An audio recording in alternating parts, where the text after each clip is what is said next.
All right, Phil. Well, thank you very much for agreeing to stay on and do Read to Succeed. Now, I understand that you do like to read, and I don't like to assume that. Not everyone does, but I personally feel that reading is a great way to really upskill yourself.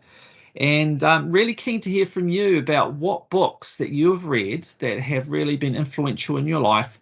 You know, what are those books? What are they about? And what was it that you really got out of them that's really made a difference for you? So take it away. Okay, I actually do a lot of reading, but usually only on holiday. So I'm a great reader by the swimming pool, Yeah. and I tend not to do it at home. So over the years, I'll take business biographies on holiday a lot, and it's just great to hear other people's stories, what they did, how they did it, where they failed, all those sort of things. But there are two key books that affected my business journey. Right. And I've got them here. This is preparation, you see. Well done. The first one, and most people will recognize that, Stephen Covey's 7 Habits of Successful People. Yeah.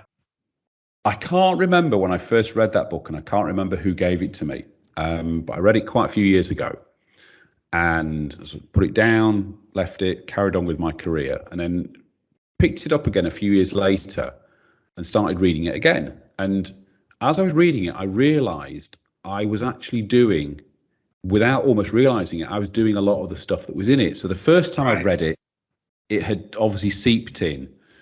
So as I read it again, on the first level, I realized I was doing some of the stuff. But on the second level, and this is why I think sometimes you can reread books at different periods in your life, because your career has moved on, the different relevances and different experiences mean you're reading it from a different angle.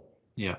And since that time, I think I've read it 3 or 4 times. I've now got it as an audio book. I've listened to it a couple of times on audio. And I think the key lesson from it, and there are 7 habits, and they're all interchangeable, and they're all really, really good. The key one I've always worked on, and I now work with clients on, is they start with the end in mind. Right. Where are you going? What are you trying to do? Where does your business want to go? And that way you can then work backwards and put a strategy in place that delivers that end game. Yeah. I also the urgent versus important time management in there is brilliant. Absolutely. I mean, that was a real, not a game changer, but the penny drops. You go, oh, right, I get it now.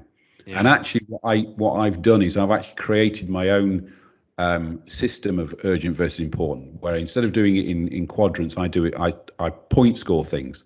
So right.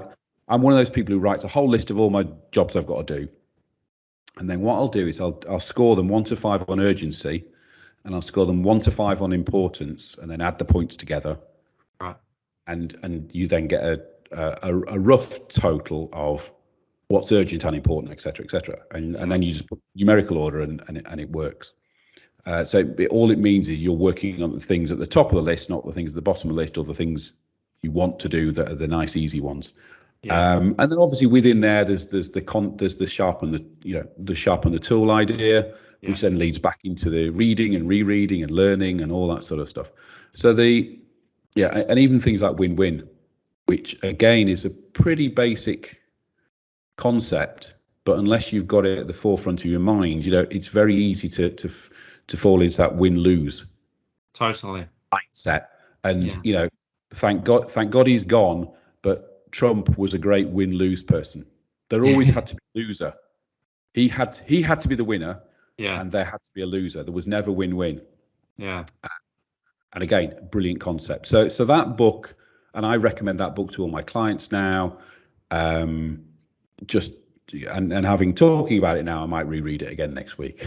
Yeah, I mean that book's been highly influential for me too, and I think the quadrants, I think it's really, really helps to crystallize, by using that analysis on what you're doing and what you should be doing.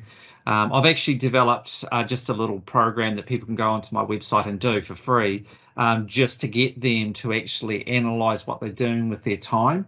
and based on the quadrant system to understand that there's a lot of things they're doing that they shouldn't be doing.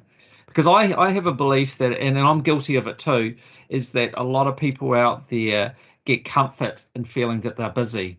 If just by being busy, they think that's a good thing, but it's not. But, and it often can be an excuse for not working on your business and only working in your business. You think, oh, I'm too busy, I don't have time. But when you start to use that quadrant system, you start to analyze your time, you realize that you're wasting a lot of time. And if you got rid of that waste out of your day, you suddenly would have a lot more time and you could be a lot more productive. So for me, that has always been a big message I got from that book.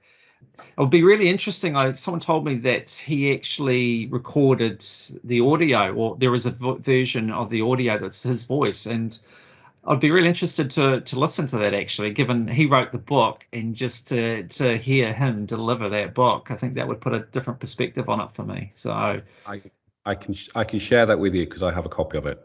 Yeah, that would be great, because I think it'll be really interesting to hear him. But I think it's been a great book, that it certainly has influenced me.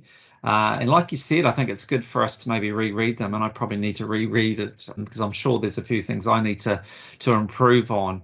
But the game theory in this win-win versus win-lose, etc. I mean, that's a really important message too. And unfortunately, there's too many people out there operate on the win-lose. And they don't realize that by operating like that, they're actually cutting them out of further opportunity. They might win that situation, but then they won't have the interaction again potentially with that partner, because they feel like they have lost, so they won't deal with them again. They might not tell them, therefore, about that business opportunity that they could have done a JV on, because they have that win-lose mentality instead of the win-win. So. But unfortunately, a lot of people don't see that. They don't look beyond the immediate, and the immediate is, right, I want to win this negotiation. So, but I think great messages there too. So I'm totally with you. I love that book. So great selection. Great. Okay. And the second book is this one. Right. Don't know this one. Okay. Good to Great by Jim Collins. So this book, I know exactly when I learned about this book. We had a consultant came into our business when we were about 8 years old. So we had I think we had a staff of, there were myself and my wife and 4 staff at the time. So we just started growing, and we were sort of getting to those growing pains point. And a guy came in, did a consultancy project with us, and basically gave us some pointers as to what we were doing right and what we were doing wrong. But what he did as part of it was he gave us something that's out of that book, which is called a BHAG, a big, hairy, audacious goal. Right. And a big, hairy, audacious goal is set yourself a massive target. I mean, like ridiculously massive target. Yeah. And that becomes your North Star, your North Light, and that's what you need to get to. Now, within the Good to Great book, and the title is Good to Great, what Jim Collins does is he compares the number of different examples in it, and he compares 2 good companies where one of them then went massively brilliant. So what's the difference between having a good company and a brilliant company? And what he came up with was a Venn diagram of three circles. Yeah. And if I remember rightly, it's something like, how do we make money? What are we passionate about? And what can we be the best at? Or something like that. Yeah. So what he identified was the companies that went great were the ones that had all those ticked. And the ones that were good didn't necessarily have it. Yeah. So I read this book, and it's one of those. So the consultant guy who did this work with us said, this is where I got it from. And in the end, what he did was this is how far back we had it on an A2 flip chart. And so he drew it. And then what we did, we got it laminated and put it in the meeting room. Yeah. So every time we're having a sort of a team discussion about something, we could refer back to it and go, well, okay, does that deliver on what we're trying to do? And that sort of keeps you constantly focused on what it is you're trying to do. Right. So again, it's a book I've not read for a while, actually. I might reread it. But we had, our business was, we were an online bingo review website. So we were the TripAdvisor for online bingo. Right. And our BHAG was to be the world's #1 provider of online bingo players. Now, at the time, there were 6 of us in a small office over a sandwich shop in the north of England. So to sit down and say we're going to be the world's biggest the world's biggest of anything is always going to be massive. That was our BHAG. That's our big, hairy, audacious goal. And I would always recommend clients have a BHAG. Right. And to fully understand BHAG, you need to read the book. Right. Sounds a good book. I haven't read that book. So, yeah, the good thing about doing this podcast is I'm getting lots of suggestions of books to read. So that's definitely another one I'll need to add to the list. Yep, no problem. All right. Well, thank you so much, Phil. Really enjoyed that. And looking forward to talking to you again in a future episode where we're going to talk about venture capital. So thank you for your time. No have problem at all. an enjoyable evening in the UK, and we'll talk again soon. Will do.